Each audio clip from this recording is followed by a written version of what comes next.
तो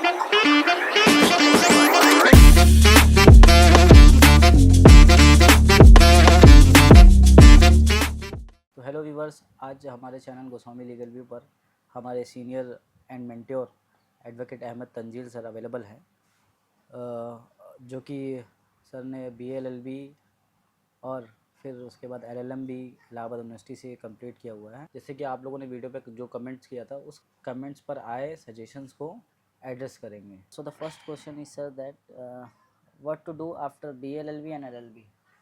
ऐसा आप जानना चाह रहे हैं कि BA-LLB और LLB के बाद आप क्या कर सकते हैं। BA-LLB यानी कि 5 ईयर लॉ, LLB यानी कि 3 ईयर लॉ।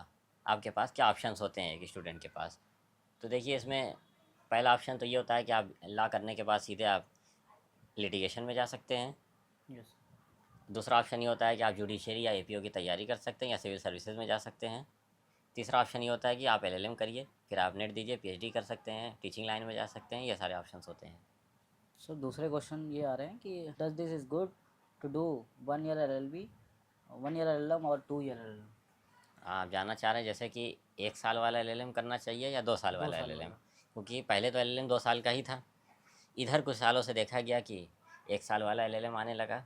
हालांकि उस पर भी शायद सुप्रीम कोर्ट के उसमें भी केसेस सुप्रीम चल कोर्ट रहा में चल रहा है मामला। सुप्रीम कोर्ट ने अभी भी हियरिंग हो ही रही है उसके ऊपर कि उसको वैलिड माना जाए कि ना माना जाए। तो जितनी भी सेंट्रल यूनिवर्सिटीज़ हैं, मोस्टली सभी आज भी 2 ईयर LLM ही करवाती है। कुछ प्राइवेट यूनिवर्सिटीज़ हैं, कॉलेजेस हैं जहाँ पे 1 साल का LLM आ गया। कुछ NLU हैं, वहाँ पे 1 साल का LLM है। तो दोनों आप कर सकते हैं, दोनों इक्वली वैलिड है।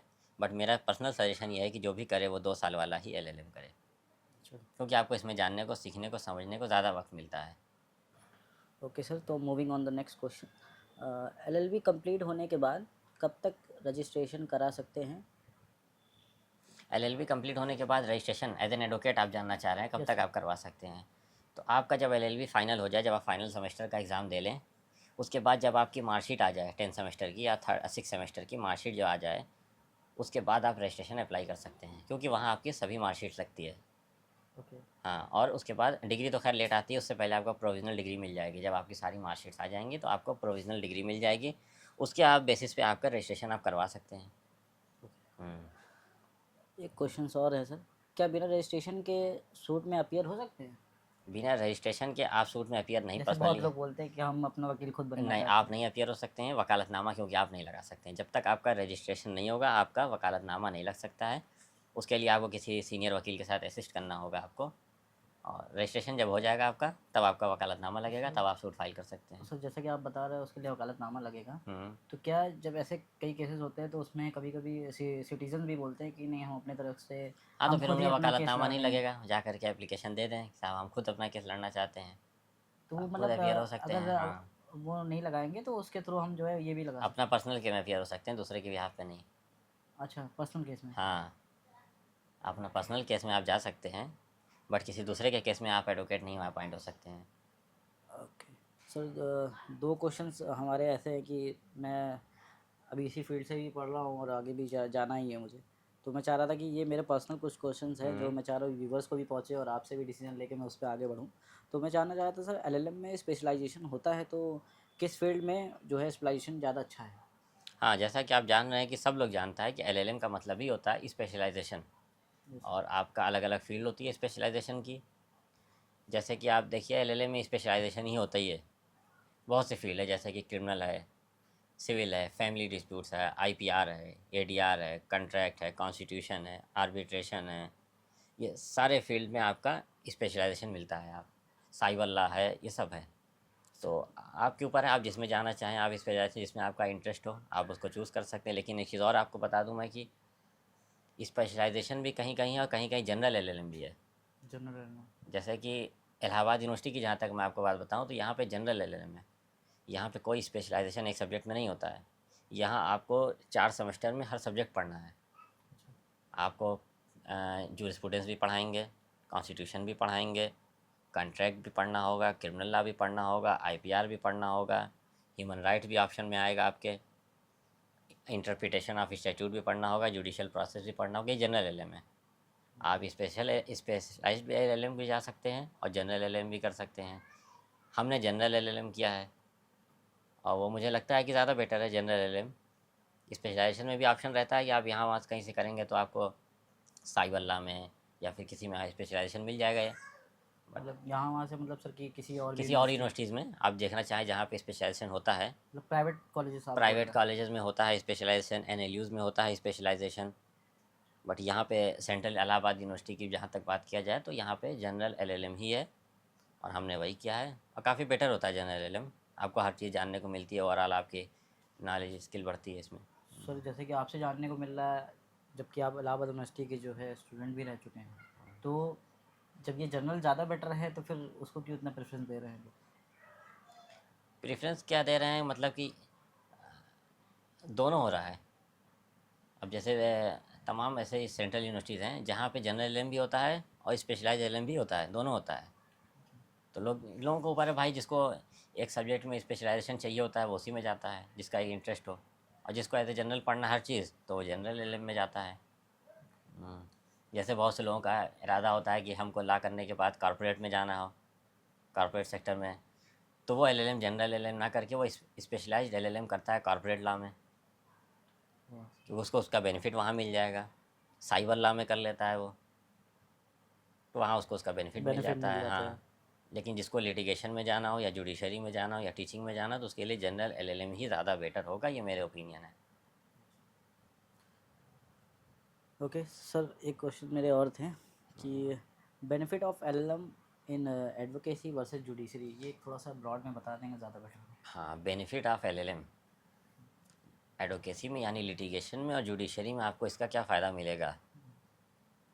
देखा जाए तो फ़ायदा तो है, नो डाउट आपको इसका बेनिफिट मिलेगा, चाहे आप एडवोकेसी में हो चाहे आप जुडिशरी में हो, दोनों जगह आपको इसका फ़ायदा मिल जाएगा।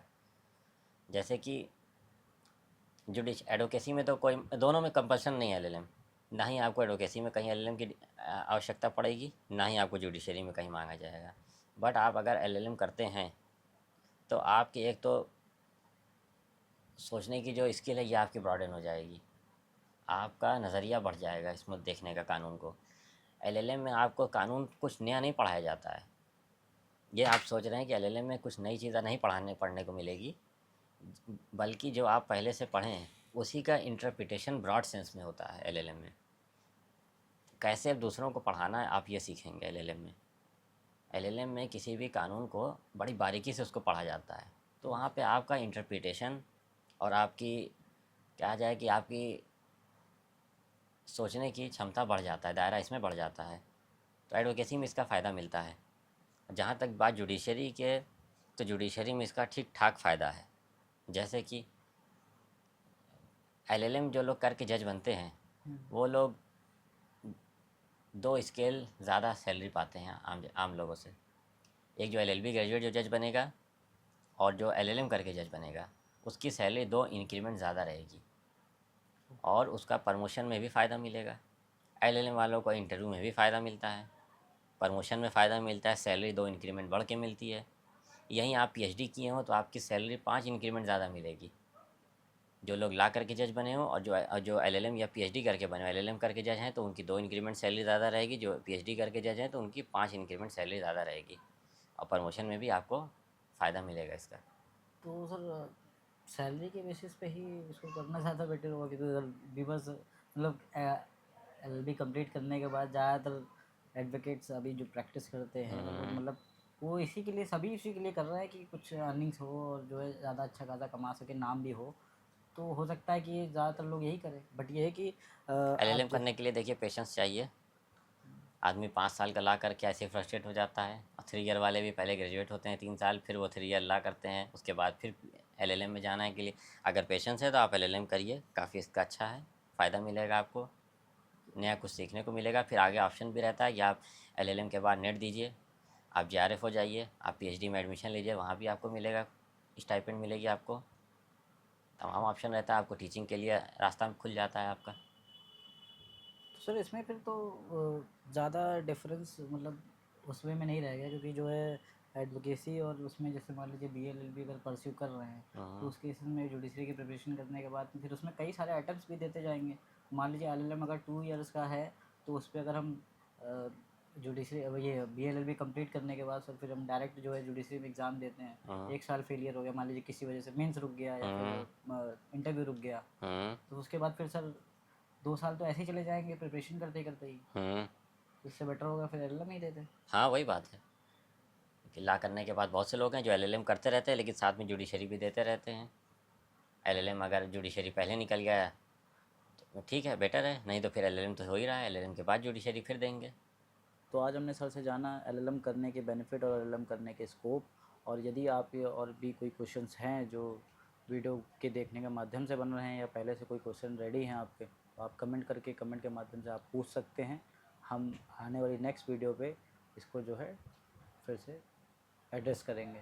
Thank you.